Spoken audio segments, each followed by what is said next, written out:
बिहार बोधगया येथील महाबोधी महाविहार मुक्तीच्यासाठी जे आहे ते एक विराट मोर्चा आज जो आहे तो काढण्यात आलेला आहे। मुक्ती आंदोलन बोधगया महाबोधी महाविहार मुक्ती आंदोलन कृती समितीचे संपूर्ण आंदोलन आणि सगळी मंडळी या आंदोलनासाठी आज सामील झालेली पाहायला मिळतात आहेत।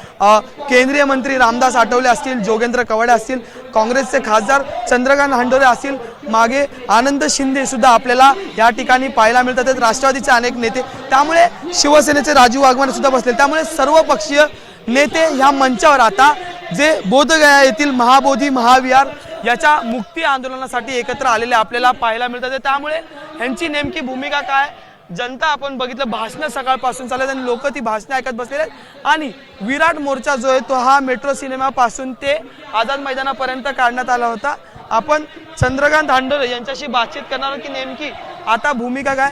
सर, आपण जर पाहिलं तर हा बुद्ध विहाराचा लढा मागच्या वर्षभरापासून सुरू आहे, तरीही हा प्रश्न सुटलेला नाही, आता तुमची भूमिका काय?